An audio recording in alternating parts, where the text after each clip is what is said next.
दोस्तों नमस्कार। मनीष की बात में एक बार फिर से आप लोगों का स्वागत है। कल मैंने वीडियो बनाया था सक्सेस एंड फेल्योर, काफ़ी लोगों को पसंद आया और लोगों ने फ़ोन भी किया, मैसेज भी किया कि आप सर एक एग्जांपल देके कुछ इसका समझाएं। तो चलिए मैं बहुत नीचे से शुरू करता हूं। जैसे विद्यार्थी को हम कैसे सफल मानेंगे और कैसे असफल मानेंगे। तो अगर कोई विद्यार्थी है, पढ़ाई करता है, किसी एग्ज़ाम की तैयारी करता है या एकेडमिक एग्ज़ाम भी देता है और उसकी तैयारी के अनुसार उसका अगर नंबर आता है तो वो सफल है। और अगर उसकी तैयारी जितना उसने किया था और उतना नंबर उसको नहीं आया तो उसको असफल माना जाएगा। क्योंकि कभी भी किसी एग्ज़ामिनर की किसी विद्यार्थी के साथ दुश्मनी नहीं होती, कोई जेलस भावना नहीं होती जिसके चलते वो उसको कम नंबर दे दे। तो विद्यार्थी जितनी तैयारी करता है उतना ही उसको रिज़ल्ट आता है। तो अगर किसी को 70% नंबर आया तो समझिए कि वो 70% की तैयारी किया था, उतना ही तैयारी उसकी थी जितना उसको नंबर आया।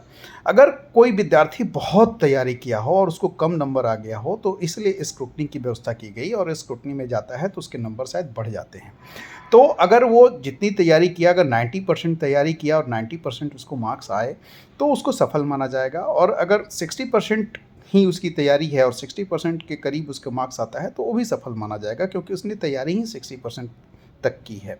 उसी तरीके से अगर कोई मैट्रिकुलेशन करके या इंटरमीडिएट करके कोई जॉब करता है तो उसको कहीं गार्ड की नौकरी मिलती है या कहीं प्राइवेट सेक्टर में मॉल वगैरह में नौकरी मिलती है, रेस्टोरेंट वगैरह में नौकरी मिलती है, जो बेसिक सैलरी होती है 10,000, 12,000, 15,000 लोग ऑफ़र करते हैं। तो अगर उसने पढ़ाई नहीं की, अगर उसने उसमें उतना ही टैलेंट है जितना उसको मार्केट ऑफ़र कर रहा है तो वो सफल माना जाएगा, क्योंकि उसने उतनी ही पढ़ाई करी। लेकिन अगर कोई पोस्ट ग्रेजुएशन करके, एमबीए करके अगर 10,000, 15,000 की नौकरी कर रहा है तो वो सफल नहीं कहा जाएगा, वो असफल कहा जाएगा।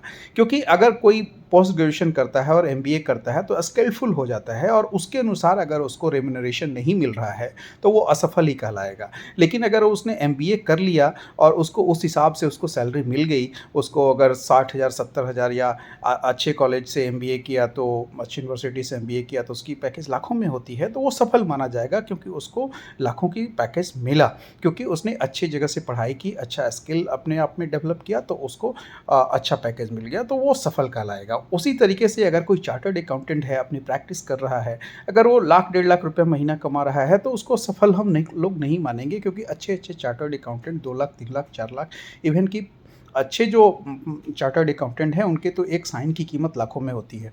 तो वो उस हिसाब से अगर अपने कैपेसिटी के अनुसार से कमा रहे हैं तो उनको काफ़ी सफल माना जाएगा। मैं जिस मेडिकल फील्ड में हूँ, फार्मास्यूटिकल इंडस्ट्री में हूँ, तो कोई एमआर 30,000, 40,000 की नौकरी करता है मेडिकल रिप्रेजेंटेटिव की जो स्टार्टिंग सैलरी होती है, और किसी को 15-20,000 भी नहीं मिलते हैं। तो उसमें देखा जाता है कि उसमें क्या कमी है। उसका कम्युनिकेशन अगर ठीक है, उसका प्रोडक्ट नॉलेज ठीक है, उसकी doctor handling, chemist handling, stockist handling अच्छी है, अगर वो सेल्स जनरेट करके दे रहा है, कंपनी का टारगेट अचीव कर रहा है, तो कोई भी कंपनी उसको 30 से 40,000 की सैलरी ज़रूर ऑफ़र करती है, अगर वो अपना काम सही ढंग से कर रहा है। और अगर कोई बंदा टैलेंटेड नहीं है तो उसको 10,000, 15,000 की भी जॉब हमारे इंडस्ट्री में नहीं मिलती है। तो आप देखिए कि आप में टैलेंट कितना है और आपका जो रेम्यूनरेशन है, आपकी सैलरी है, कितनी मिल रही है। तो उस हिसाब से आप मानिए अपने आप को सफल। अगर आप में वो टैलेंट है ही नहीं और आपको उतना मिल रहा है तो उस आप टैलेंट को बढ़ाने की कोशिश कीजिए। देखिए कि मार्केट में हमारे फील्ड में हमारे सेम जॉब के लिए अच्छे लोग कितना पैसा अर्न कर रहे हैं, और उस हिसाब से अपने आप को देख लीजिए कि हम कहाँ पे खड़े हैं। अगर आपको लगता है कि हमें कम मिल रहा है तो आपको और मेहनत करने की ज़रूरत है। आपको अपने अंदर टैलेंट और स्किल डेवलप करने की ज़रूरत है, जो मार्केट में अच्छे लोग सैलरी ले रहे हैं उसके अनुसार हम भी सैलरी लें। तो यही सफलता का पैमाना हमारे अनुसार होता है। तो आप देखिए कि हम लोग कहाँ पे खड़े हैं। आप जिस फील्ड में भी हों उस फील्ड के टॉप लोगों की सैलरी देखिए और अपनी सैलरी देखिए, और आप में क्या कमी है उसको देखिए, कमी को पूरा करने की कोशिश कीजिए। अगर आप कमी को पूरा करते हैं तो आप भी उन टॉप लोगों में पहुंच जाएंगे जहां पे आपको होना चाहिए था।